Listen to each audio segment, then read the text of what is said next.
नमामि तत् योऽन्तः प्रविश्य मम वाचमिमां प्रसुप्तां सञ्जीवयत्यखिलशक्तिधरस्वधाम्नः अन्यास्य हस्तचरणश्रवणत्वगादीन् प्राणान्नमो भगवते पुरुषाय तुभ्यम्। अहो अद्वैताम्भो निधिमथन लीलाधनमतिर्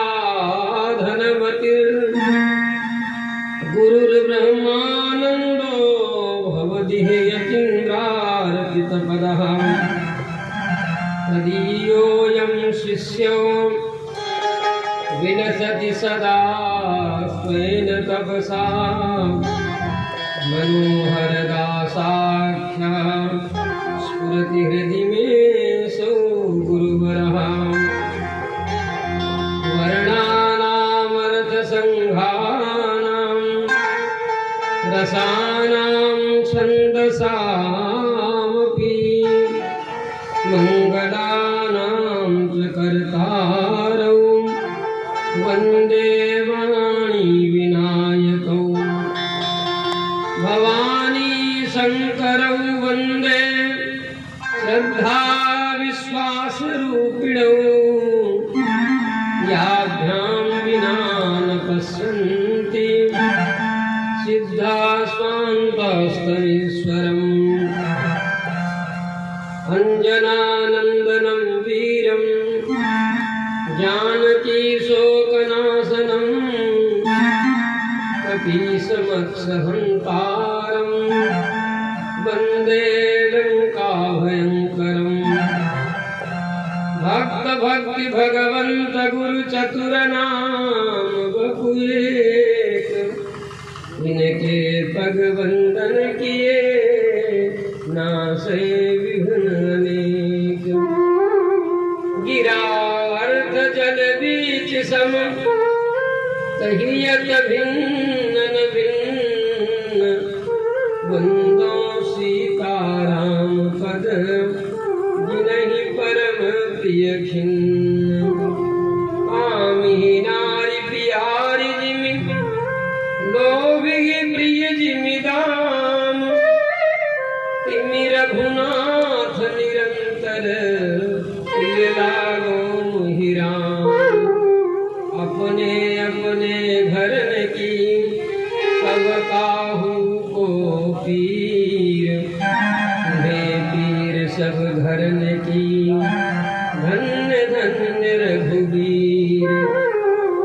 राधे मेरी स्वामिनी मैं राधे को दास जन्म जन्म मोहि दीजियो वृंदावन को वास।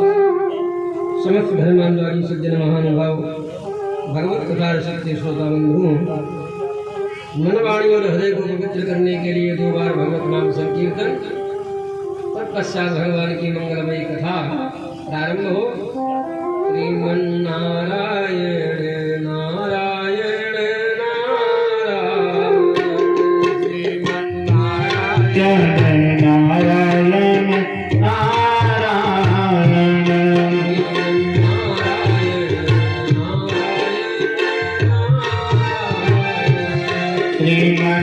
नारायण श्रीमन्नारायण नारायण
श्रीमन्नारायण नारायण नारायण।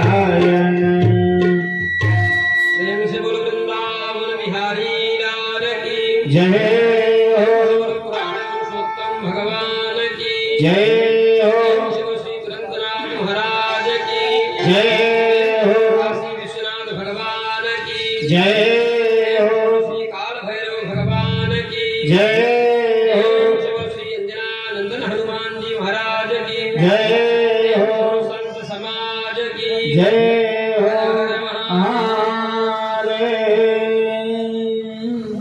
सायंकालीन वेला में आप लोगों ने यहाँ पर कथा का विश्राम हुआ सुना कि समीक मुनि के पुत्र संगी ऋषि के द्वारा राजर्षि परीक्षित को श्राप लग गया। सूत जी महाराज कहते सौनकादि महात्मा हुआ, जब श्रृंगी ने श्राप लिया तो समीक मुनि को बहुत बड़ा पश्चाताप हुआ। संसार में किसी भी अनधिकारी व्यक्ति को जब कोई ऐसी वस्तु दे दी जाती है जिसका वह उपयोग न कर पाए तो देने वाले को कष्ट जरूर होता है। महाभारत में द्रोणाचार्य अपनी पत्नी के कहने पर विवश होकर के अश्वत्थामा को ब्रह्मास्त्र का प्रयोग करना सिखा दिया, वापस करना तब भी नहीं सिखाया। स्त्री के जिद के कारण अश्वत्थामा अधिकारी नहीं था, क्योंकि क्रोधी व्यक्ति जो है जब कोई ऐसे प्रयोग करने वाली विद्या जो कि संसार में किसी को भी कष्ट दे उसे पा जाएगा तो अहंकार में हो ही जाएगा। संगी ऋषि को समीक मुनि ने जब ब्रह्म विद्या का उपदेश किया अपनी पत्नी के कहने पर विवश होकर के, तो आज पश्चाताप कर रहे हैं कि अगर हमने उसने पत्नी की बात न मानी होती तो इस बालक को हमने ब्रह्म विद्या का उपदेश न किया होता तो आज इतना इसके अंदर पावर नहीं होता, तपस्या का फल नहीं होता और राजर्षि परीक्षित को श्राप नहीं लगता। फिर भी अपने शिष्य को भेजा राजर्षि परीक्षित के पास, बेटा गौरव जाओ और राजर्षि परीक्षित से कहो कि तुम्हें श्राप लग गया है और आत्म कल्याण का चिंतन करो। तत्रोपजगमुर्भुवनं पुनानां महानुभावा मुनयस्य शिष्यः प्रायेण तीर्थाभिगमापदेशैः स्वयं हि तीर्थानि पुनन्ति सन्ता। जैसे ही जाकर गौरव ने राजर्षि परीक्षित को बताया, राजर्षि परीक्षित ने हाथ जोड़कर प्रार्थना की, भगवान बड़ी कृपा की, संतों की कृपा से अब मुझे मृत्यु का भय नहीं लगेगा। क्यों? जब संतों की हमारे ऊपर कृपा है तो भय की बात नहीं। राजर्षि परीक्षित ने अपने पुत्र जन्मेजय को तुरंत मुकुट दे दिया, राजर्षि वस्त्रों का त्याग किया और एक आसन उसका सभी के लिए उपलब्ध है। गांव नगर में हम कंबल का आसन नहीं ले सकते हैं, मृगचर्म नहीं बिछा सकते, बाघंबर भी नहीं मिल पा रहा है, तो सबसे बढ़िया गांव देहात में कुश होते हैं और कुश का आसन सबसे पवित्र माना गया है। सुंदर अपने शरीर के बैठने के बराबर बढ़िया कुश का आसन बनाओ और आराम से उसी पर बैठ कर बनो। परीक्षित जी महाराज एक कुशासन को लेकर के घर से चल दिए। सब तज कर राज समाजा, सब छोड़ दिया। राजर्षि भर्तृहरि जी को जब ये बात मालूम पड़ी थी कि अपने जिस पत्नी से अत्यंत प्रेम करने के कारण मैंने अपने भाई का परित्याग कर दिया, और वो मेरी पत्नी ही व्यभिचारिणी थी, भाई मेरा नहीं था। तब भर्तृहरि जी महाराज को वैराग्य हुआ, उन्होंने नीति शतक, श्रृंगार शतक और वैराग्य शतक 3 ग्रंथ लिखे। शतकत्रयी और सनातन के जो हमारे संस्कृत वाङ्मय के जो ग्रंथ हैं उनमें भर्तृहरि के तीनों ग्रंथ बड़े ही साधना परक है, समाज के ज्ञानियों के लिए हैं, वैराग्य को धारण करने वाले वैरागियों के लिए उसमें शिक्षा है और राजनीति के क्षेत्र में रहने वाले के लिए नीति का भी उसमें उपदेश है। जैसे भरतरी ने राज्य त्याग कर दिया चले गए, वैसे ही राजर्षि परीक्षित ने भी राज्य त्याग किया और गंगा जी के किनारे किनारे बद्रिकाश्रम की ओर चले। और जैसे ही चले वैसे ही देवताओं ने पुष्प की वृष्टि करनी प्रारंभ कर दी, दुंदुभियां बनने लगी। क्योंकि राजर्षि परीक्षित जो भी कोई संत महात्मा मिलता उससे एक ही प्रश्न करते थे, पुरुषस्य कार्यम म्रियमाणस्य सर्वथा। हे भगवान, जिसकी मृत्यु अब नजदीक आ गई है, मनुष्यमाण पुरुष है, उसको क्या करना चाहिए? महात्मा आश्चर्य करते, अरे हम महात्मा बन गए, लेकिन मेरे चित्त में ये प्रश्न आज तक क्यों नहीं आया? और ये राजर्षि परीक्षित जो भोगों को भोगता हुआ विशाल साम्राज्य का संरक्षण संवर्धन करता रहा, उस परीक्षित के हृदय में ये प्रश्न कैसे प्रकट हो गया कि मरने वाले व्यक्ति को क्या करना चाहिए? जब परीक्षित जी ने संतों से प्रश्न किया तो संतों ने अपने अपने मत के अनुसार राजर्षि परीक्षित को उत्तर देना शुरू कर दिया। कोई कहता है राजन, ऐसे अवसर पर दान करना चाहिए। कोई कहता है राजन, ऐसे अवसर पर योग करना चाहिए। कोई ऐसे अवसर पर तप करना चाहिए। कोई ऐसे अवसर पर विद्वान ब्राह्मण होता कहता राजन, ऐसे समय पर तुम यज्ञ करो।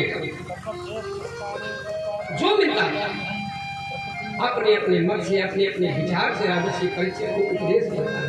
लेकिन ये सब राजर्षि परीक्षित के कान में तो पढ़ते थे पर समझ के बाहर लगते थे। अरे महाराज, जो आप उपदेश कर रहे हो ये महीनों भर चलने वाला है। यज्ञ 1 महीना में इतनी सामग्री इकट्ठी करनी, फिर यज्ञ करो, सफल होगा कि नहीं होगा? तपस्या करने के लिए बैठ जाए, तपस्या पूरी होगी कि नहीं होगी, कब होगी पता नहीं, समाधि लगाए लगेगी कि नहीं लगेगी पता नहीं, क्या करें? इसलिए हमें आपका ये मत समझ में नहीं आया। अब तो जितने भी हैं वो सब राजर्षि परीक्षित के पीछे पीछे और परीक्षित जी आगे आगे जा रहे हैं। जगुर्वसिष्ठस्य वनस्य गौतमो मेधातिथिर्देवदेवरातं पराशरोगाभिसुतस्य साकलो मृकण्डपुत्र द्विजपिप्पलादः। बड़े बड़े संत महात्मा अमलापरा सिद्ध ज्ञानी ध्यानी सब परीक्षित जी महाराज के पीछे पीछे। महाराज गंगा जी के किनारे हरे शुक्रताल में जब परीक्षित जी महाराज ने वटवृक्ष के नीचे आसन लगाया तो गंगा जी के किनारे किनारे आजानुबाहु सुखदेव जी महाराज भगवान की श्रीमद् भागवती कथा के श्लोकों का गुणानुवाद करते हुए और आ रहे हैं। या स्वानुभावमखिल श्रुतिसारमेकम्